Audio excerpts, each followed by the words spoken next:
Bueno, pues vamos a terminar el tema del urbanismo, haciendo referencia rápidamente a la problemática de la vida en la ciudad, que es el punto 8, y al planeamiento urbanístico, que sería el punto 9, son muy cortitos los dos. Bueno, pues el primer punto al que hace referencia el tema, la problemática de la vida en la ciudad, pues tenemos que tener en cuenta, por un lado, los problemas medioambientales y por otro, la congestión del tráfico. Un tercer aspecto que tenemos que tener en cuenta por los problemas sociales, como por ejemplo el precio de la vivienda. En cuanto a los problemas medioambientales, lo primero que tenemos que tener sobre aviso es que las ciudades suelen tener un microclima. Por ejemplo, si apreciáis el documento 38 que tenéis en la página 228 del libro, vais a apreciar cómo en la ciudad de Sevilla, en la zona más céntrica, la temperatura son mayores a 31,8 grados, mientras que en la zona de la periferia de la ciudad llegan a bajar incluso hasta los 26 grados y medio, es decir, una diferencia, una amplitud térmica de más de 5 grados. ¿Por qué? ¿Por qué ocurre eso? Bueno, por un lado porque hay cientos, miles, decenas de miles o cientos de miles de paredes. Eso lo que provoca es que haya impermeabilización, por un lado de los suelos. Luego tenemos creación de barreras a través de los edificios. El viento, por ejemplo, no pasa perfectamente, fácilmente de unos lugares a otros dentro de una ciudad. Esas paredes, esos cientos, miles de paredes que hay, absorben la radiación solar. Y lo que ocurre es que la absorben, la tienen durante el día y luego por la noche la expulsan, en algo parecido a lo que ya explicamos que ocurría con el mar. ¿Os acordáis que el mar absorbe la temperatura a lo largo del día, el calor, y luego lo expulsa por la noche, haciendo que todas las zonas costeras tengan un clima bastante templado, con temperaturas moderadas? Bueno, pues eso sería la primera causa de temperatura elevada, de ese microclima que hay en las ciudades. Acumulación del dióxido de carbono. Claro, tenemos industria, tenemos muchísimos vehículos en movimiento, coches o medios de transporte como autobuses. Claro, eso lo que va a provocar es que aumente el dióxido de carbono. Dióxido de carbono que lo que va a provocar es aumento de la temperatura. Además, tenemos que incluir aquí los usos en las viviendas, pues siempre lo relacionamos todo con el tráfico, ¿no? Pero también tenemos que tener en cuenta el uso de las viviendas de las calefacciones, los aires acondicionados. Lo habéis comprobado vosotros cuando es verano, pasáis al lado de una cafetería por una calle a las 6 de la tarde que tiene aire acondicionado en el interior, y si pasáis por donde tiene justamente el aparato fuera, a la que da la calle, veis que sale como un gran golpe de calor de ese aparato, ¿no? Porque para conseguir ese aire frío en el interior necesitas expulsar ese aire caliente que se genera dentro del aparato, y ese aire caliente del aparato de aire acondicionado lo que hace es provocar un aumento también de la temperatura en la ciudad. Así que como entre dióxido de carbono expulsado por vehículos, la utilización de aire acondicionado, bombas de calor tanto en verano como en invierno, calefacciones, lo que va a provocar, como hemos dicho, es que desde el centro de la ciudad hacia las afueras, hacia la periferia, tengamos una amplitud térmica, como hemos dicho al principio, de alrededor de 5 grados o incluso más. Luego tenemos el consumo de agua. En las ciudades vamos a tener que hay un gran consumo de agua por varias razones. A ver, la primera, porque las ciudades tienen una gran población y esa población consume agua no solo como base de su alimentación, sino también para, por ejemplo, todo lo relacionado con la higiene personal o de los utensilios de cocina que se utilizan. Se calcula aproximadamente que en España cada persona gasta al día de media unos 250 litros, ¿no? Una persona, cualquiera de nosotros, gastamos cada día 250. Es decir, que si hay una familia de 4, pues aproximadamente al día se calcula que consume unos 1000 litros de agua. No solo tenemos que contabilizar en las ciudades el consumo de agua a través de estas familias, sino que también tenemos que tener en cuenta el consumo humano de las industrias. Bueno, El caso es que, como consecuencia de este uso desmesurado del agua, las cuencas hidrográficas de nuestro país están en un déficit importante. Se ha hecho necesario la utilización, la realización de estrategias para acabar con este déficit de las cuencas hidrográficas. Por ejemplo, por reducir el consumo, lo que os habéis escuchado con esa concienciación de que, oye, mira, en vez de darte un baño, date una ducha rápida. Cuando te estás lavando los dientes, consume solo el agua, o abre el grifo solo cuando lo vas a realmente necesitar, no dejarlo desde que estás echando la pasta hasta que termina y mientras el agua está ahí saliendo. Es decir, que hay una campaña de concienciación de que no tenemos que gastar más agua de la necesaria. Luego se aplican tarifas para aquellas personas que gastan demasiado, tengan un plus de gasto. Es decir, si tú consumes mucho agua, se te va a poner un plus en el precio del agua que tienes que pagar. Luego, además, los ayuntamientos necesitan, por ejemplo, regar jardines. Bueno, pues los ayuntamientos, estas empresas normalmente bien de ayuntamientos, de comunidades autónomas o estatales, los que van a intentar reducir el consumo de ese agua, pues a través, por ejemplo, del riego por goteo. ¿Qué más podemos hablar? Pues se toma una segunda decisión, la primera esta que hemos dicho, la de concienciar, la segunda, la de depurar aguas.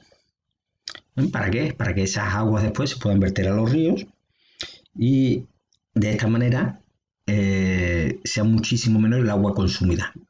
Porque esta que está sucia con detergentes y demás, pasa por depuradora, vuelve y en vez de perderse antes de pasar por la depuradora, que es lo que se hacía antes, pues ahora pasa por la depuradora y en ese proceso se le devuelve al río totalmente potable. Y por último, tomar medidas para evitar la contaminación del agua. Luego hay que hablar también de los residuos urbanos. Vamos a ver, ese es otro de los grandes problemas entre a los que se enfrentan las ciudades. Residuos urbanos que serían como, por ejemplo, la basura, los muebles, el típico colchón que el vecino no sabe qué hacer, que se ha cambiado de colchón en la casa y va y lo deja abajo en la calle para que lo recojan. Ante esa situación, lo que las autoridades han llegado a la conclusión es que hay que tomar una serie de medidas, como por ejemplo recoger y tratar esos residuos, implantar vertederos que sean controlados, es decir, no un vertedero donde allí vamos y echamos todo lo que nos dé la gana, sino vertederos controlados y organizados para poder reciclar de la mejor manera posible. Aquí podemos incluso incluir los puntos limpios que hay ahora en tantas ciudades de España. Recogida selectiva, es decir, lo del reciclaje que os suena a todo, ¿no? Basura orgánica, la de vidrio, la de papel, la de cartón, la de las pilas.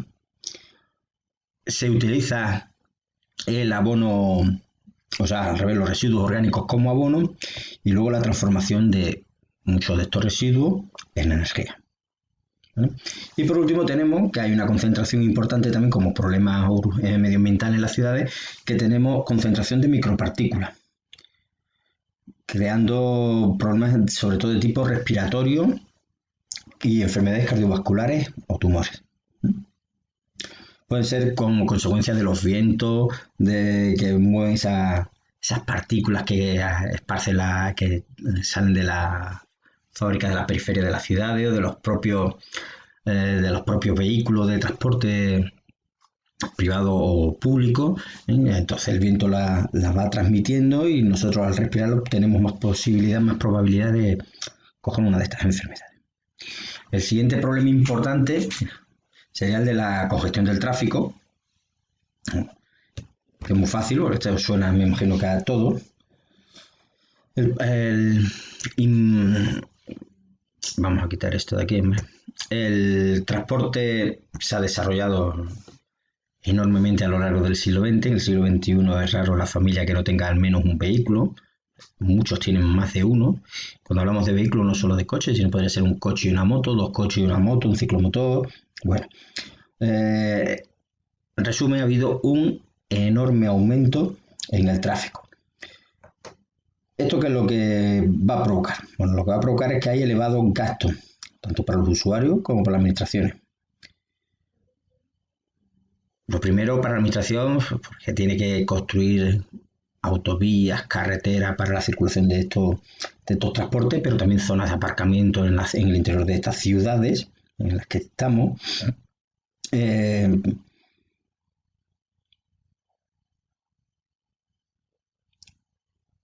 Invertir no solo en estos aparcamientos, sino en los elementos que permiten controlar el tráfico, como por ejemplo los semáforos, señales de tráfico, tenemos los radares de los coches de policía, todo eso es una inversión que hay que hacer ante el aumento del tráfico que hay en las ciudades. Luego tenemos pérdida de tiempo en los desplazamientos. Nosotros en ciudades pequeñas como Ciudad Real o Puerto Llano, Tomelloso, Alcázar, en la provincia de Ciudad Real no hay ningún problema, pero imagina en la ciudad de Madrid, desplazarte de un lugar a otro en hora punta puede hacer que tengas que levantarte una hora y media antes si quieres llegar a tiempo a tu lugar de trabajo. Luego hay una alta siniestralidad, claro, si mucha gente coge el vehículo, más probabilidades de que haya accidentes y más probabilidades, por tanto, de que esos accidentes sean con víctimas mortales o con víctimas que queden en estado grave. Hay una elevada contaminación, las altas emisiones del CO2, hay un gran consumo energético, claro, los vehículos, ciclomotores, coches, autobuses gastan bastante combustible. Y luego, por supuesto, hay una gran contaminación acústica, el ruido que generan los motores, el clasón de los vehículos y demás. Bueno, pues para hacer frente a estos problemas, lo que se está intentando hacer es concienciar a la población de que utilicen el transporte público, por un lado, prohibir la circulación durante algunos días o de aquellos vehículos que tengan matrículas pares o impares para que se vayan alternando. Lo visteis en Madrid hace un par de años. O, por ejemplo, el uso de la bicicleta. Eso en España no está teniendo un gran éxito, pero veis países como Holanda en el que es fundamental, prácticamente buena parte de la población se desplaza de un lugar a otro gracias a la bicicleta. Por último tenemos los problemas sociales, el que es más importante es el precio del suelo y la vivienda. En España lo vivimos sobre todo a partir del 2008, el problema inverso, que fue el descenso del precio de la vivienda y del suelo, pero porque hasta 2008 lo que había ocurrido era una escalada en los precios. Vamos a ir viendo qué problemas son los que generan estos precios de la vivienda. Bueno, lo primero es que en España el precio de la vivienda es altísimo. En un alquiler, los precios de no solo la compra de la vivienda, sino incluso la de los alquileres es muy elevado. Si a esto lo unimos que hay muy pocas viviendas que están en alquiler, pues hace que la oferta del producto sea mayor incluso que la demanda, y siempre que la oferta es más pequeña que la demanda, los precios aumentan. Eso es lo primero. Luego además hay que tener en cuenta que en España es un país que por tradición se prefiere comprar la vivienda antes que alquilarla. Son como los países nórdicos en los que existe esa tradición de que eres joven y te independizas rápidamente alquilándote una vivienda. Aquí en España la mayoría de la población hasta hace unos pocos años, el primer objetivo: yo no me independizo hasta que no pueda adquirir una vivienda. Luego también otro problema que tenemos en España con esos precios tan elevados que tenemos de la vivienda es que los compradores, cuando hacen frente a esta compra, tienen que endeudarse. Más de un 25% realmente de los ingresos. ¿Para qué? Para pagar los préstamos hipotecarios que le conceden las entidades bancarias. Eso genera un problema, y el problema es, si pierdes el trabajo, algo muy característico en España, ¿qué ocurre con esa hipoteca, con ese pago de la hipoteca? ¿Vale? Y luego, por último, habría que hablar de las dificultades que tenemos buena parte de la población para adquirir una vivienda, sobre todo el grupo de los jóvenes, el de los ancianos y el de los inmigrantes. Son los tres grupos que tienen más problemas para adquirir una vivienda. Ya no solo para adquirirla, los ancianos porque los bancos no te dan préstamos hipotecarios por la edad que tienen, los inmigrantes necesitas estar con un trabajo, si no, no te lo van a dar, lógicamente. Y los jóvenes, porque si no tienes trabajo, pues idem de idem. No tienes trabajo, el banco no te da un préstamo. Bueno, pues estos tres grupos no solo tienen problemas para una vivienda, sino que incluso para pagar los altos alquileres que tienen las viviendas en España. ¿Esto qué genera? Pues esto lo que va a provocar es que incluso en las ciudades se dividan en zonas. Es decir, zonas dependiendo de, ¿cómo podemos decirlo? De la capacidad que tenga cada grupo social para adquirir una vivienda de un elevado coste o un bajo coste. Es decir, vamos a encontrarnos con zonas en las que se suele decir son barrios marginales porque son viviendas de bajo coste, de alquileres muy bajos, que van a estar por aquellos grupos más desfavorecidos. Igual que nos vamos a encontrar con otras partes de las ciudades muy exclusivas, con urbanizaciones en las que muy poca parte de la población de esa ciudad tiene acceso a la compra o al alquiler de una vivienda. Bueno, y por último vamos a ver un ejemplo de las prácticas de un plano de una ciudad. En este caso tenemos aquí la figura de un fotoplano de la ciudad de Barcelona. Te indica que tienes que contestar a estas tres preguntas. Identifica mediante el correspondiente número las siguientes unidades: el centro histórico, el ensanche, la periferia, el alcázar. Segundo, define el tipo de plano de las unidades morfológicas correspondientes a los números 1, 2 y 3. Y la tercera pregunta, explica los factores del emplazamiento de la ciudad de Barcelona. Vale. Bueno, pues tenemos este es el plano. Aquí se identifica perfectamente lo que es el casco histórico, el ensanche, ¿vale?, que ya hablamos en su momento. Mira, vamos a ir paso a paso. Dice el punto 1, centro histórico, el ensanche, la periferia, vamos a ir mirándolo en el número 2, y el alcázar a las afueras. ¿Vale? Son los 4 puntos: periferia, el ensanche, se hizo con Cerdá en el siglo XIX, ahora lo veremos, el casco histórico. En cuanto a la segunda pregunta, que lo que nos indicaba era el tipo de plano de las unidades morfológicas, del 1, del 2 y del 3, tenemos aquí. Dice el 1 es el centro histórico. Entonces tenemos que explicar ciertas cosas que sepamos del centro histórico de la ciudad a la que nos muestren el plano. Los fundamentales normalmente en este tema que se suelen estudiar son el de Barcelona y el de Toledo. El de Barcelona es este que vamos a ver, el de Toledo se supone que lo habéis visto a lo largo de la ESO y de seguro lo vais a estudiar ahora porque os lo voy a mandar como comentario. Entonces, en este caso, en el centro histórico tenemos que hablar el origen, el desarrollo de la ciudad desde sus orígenes hasta la industrialización, ¿vale? Que el momento en el que se desarrolla ese centro histórico. Primero tenemos que hablar de un plano de época romana con dos ojos perpendiculares, lo que era el Cardo y el Decumano. Luego tiene un barrio gótico, época medieval, que se extiende desde el puerto a la catedral, la parte más antigua de la ciudad. En su mayoría fue, como aquí, por eso el nombre, de estilo gótico. Luego el barrio se agrupa en una parte de lo que se ha conservado de la vieja Barcelona medieval y en él se encuentran muchos de los más interesantes monumentos.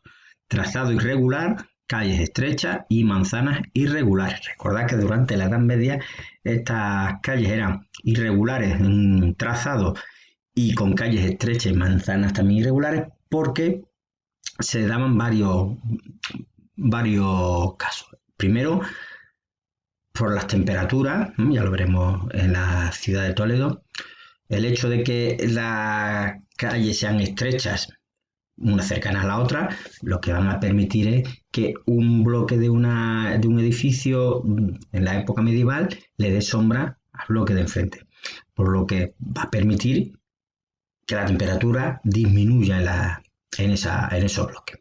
Luego, además, porque es más fácil defender una ciudad con esta calle, con ese trazado irregular, con callejuelas estrechas, que muchas veces no sabemos casi laberíntica dónde termina, muy fácil de defender de ataques exteriores. El punto 2 era la periferia, lo recordamos aquí, viendo el plano, aquí arriba, en azul, periferia, ¿de acuerdo? Bueno, la periferia es el crecimiento urbano que se da en la segunda mitad del siglo XX, provoca una gran expansión de esos barrios de la periferia y de los espacios urbanos.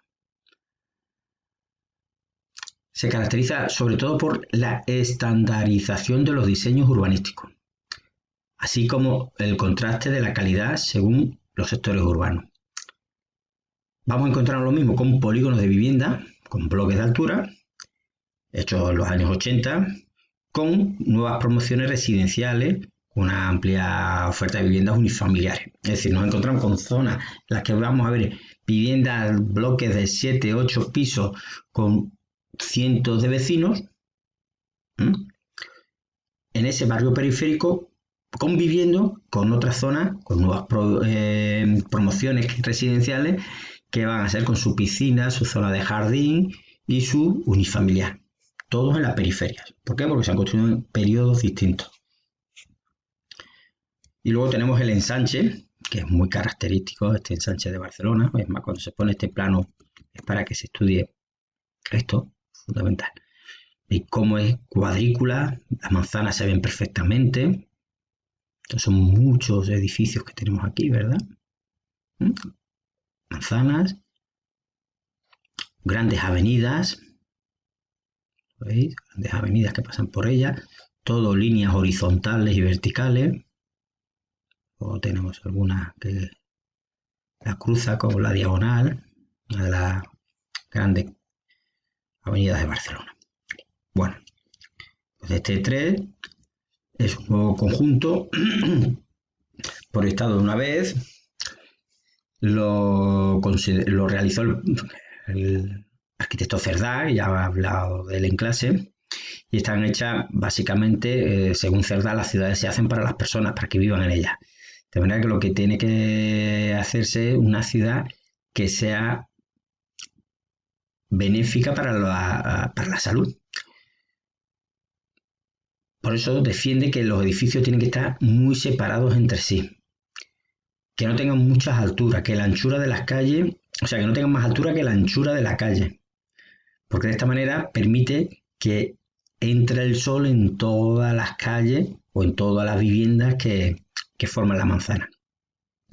Las manzanas tienen que ser cuadradas y el resto de la manzana cuadrada va a tener edificios por dos de sus partes, mientras que los otros dos lados van a ser, por regla general, espacios verdes. También van a desarrollar lo que decían los barrios autosuficientes, en el que va a aparecer un mercado municipal y todos los tipos de servicios que van a aparecer en él.